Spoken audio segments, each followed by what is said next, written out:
बिस्मिल्लाहिर्रहमानिर्रहीम। अस्सलाम वालेकुम। उधेड़ उमर के गुलाम अली साहब किसी निजी कंपनी में मुलाजिम थे। एक दिन शाम को घर में दाखिल हुए और अहलिया से पूछा, बिजली का बिल आ गया है? उन्होंने जवाब में सिर्फ जी कहा। कितना बिल आया है?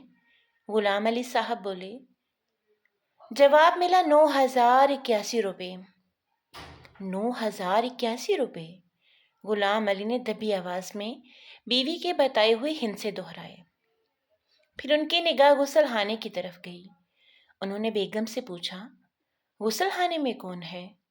कोई भी नहीं, बेगम ने जवाब दिया।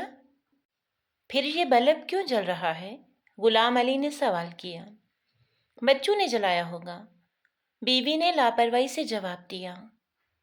तो तुम बल्ब बंद कर देती? गुलाम अली ने बीवी को घूरा। कितनी बार बंद करती? एक बार का तो मसला नहीं है। जब भी बल्ब बंद करती हूँ, बच्चे दोबारा खोल के भूल जाते हैं। गुलाम अली ने ऊपर देखा। वहां जो कमरा था उसका बल्ब भी जल रहा था और पंखा चलने की आवाज भी आ रही थी। ऊपर कौन है? उन्होंने पूछा। आपका लाडला बेटा होमवर्क कर रहा होगा, बीवी ने बताया। लेकिन वो तो मुझे रास्ते में नजर आया था, अपने दोस्त के साथ जा रहा था, गुलाम अली ने कहा।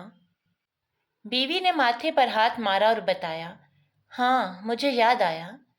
अरशद ऊपर बैठा पढ़ रहा था, उसके दोस्त ने घंटी बजाई।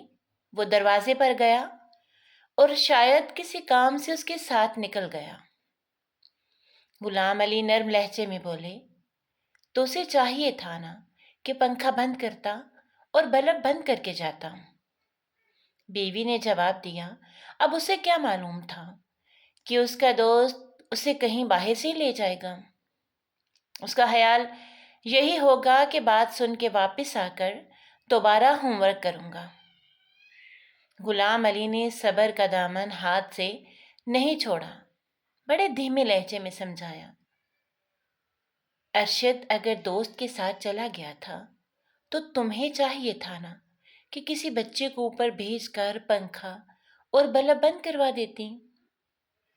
फर्ज किया अरशद 2 घंटे बाद घर आता है, तो क्या जब तक ऊपर के कमरे का पंखा चलता रहेगा और बल्ब भी जलता रहेगा?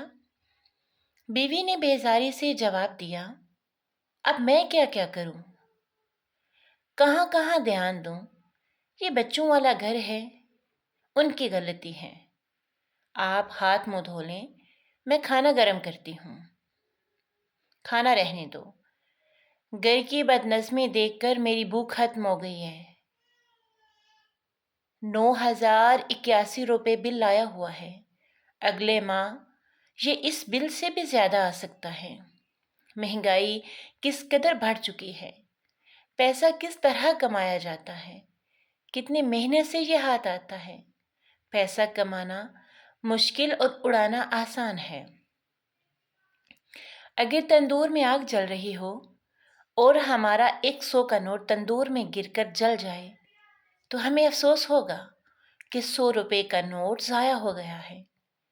लेकिन यही रुपए हम अपनी गफलत, सुस्ती और बेवकूफ़ी से बिजली के भारी बिलों की नज़र कर दें तो क्या अफसोस ना होगा?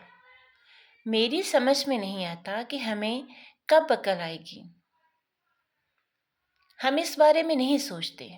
मुझे यकीन है अगर हम एहतियात करें और फालतू बल्ब बंद कर दें तो 3,081 रुपये का बिल आएगा। ये 6,000 बेहतियाती वाले बच जाएंगे। यही रुपये ज़रूरत की दूसरी घरेलू चीज़ें खरीदने पर खर्च किए जा सकते हैं। हजार हजार के 6 नोट तंदूर में गिर जाएं तो तुम्हारी क्या कैफियत होगी? उनकी बीवी ये सब सुनकर जल्दी से बोली, हाय हाय अल्लाह, अगर मेरे हाथों से 6,000 रुपये तंदूर में गिर जाएं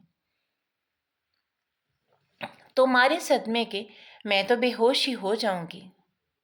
गुलाम अली मुस्कुरा के बोले, बेगम, फजूल बिजली इस्तेमाल करना बस यूं समझ लो کہ ہزار ہزار کے 6 نوٹ آگ لگا کر جلانے کے برابر ہیں۔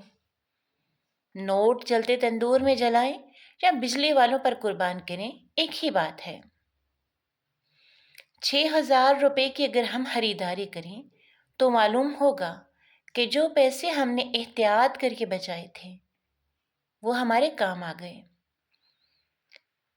ویسے بھی کفایت شعار اور دور اندیش لوگ اپنے آڑے وقت کے لیے کچھ نہ کچھ رقم بچا کے رکھتے ہیں، کہیں کسی اچانک ضرورت کے تحت کسی کے آگے ہاتھ نہ پھیلانا پڑے۔ جو لوگ پیسے اور وقت کو بے دردی سے برباد کرتے ہیں نا، وہ اکثر پریشان رہتے ہیں۔ بیوی کچھ دیر تک سوچ و فکر میں مبتلا رہیں اور بولیں، بس آپ کی یہ بات میری سمجھ میں آ گئی ہے کہ اگر ہمارے ہاتھ سے 100 روپے کا نوٹ تندور میں گر جائے تو ہم افسوس کرتے ہیں، اور اپنی سستی سے ہم گھر کے فالتو بلب نہ بند کر کے ہزاروں روپے ضائع کر دیتے ہیں۔ اب میں خود اپنے ہاتھ سے یہ بلب بند کروں گی، چاہے اوپر والے کمرے کے بلب بند کرنے کے لیے مجھے سیڑھیاں چڑھ کے اوپر ہی جانا پڑے۔ غلام علی یہ بات سن کر مسکرائے اور بولے، بیگم تم نے میری پریشانی دور کر دی ہے، میں ہاتھ دھونے جا رہا ہوں، تم کھانا گرم کرو، بڑے زور کی بھوک لگی ہے۔ یہ تو تھی غلام علی کی کہانی، جن کی آمدن محدود ہونے کے باعث مہنگائی نے انہیں پریشان کر رکھا تھا۔ ایک چھوٹی سی ٹرک تھی بچت کرنے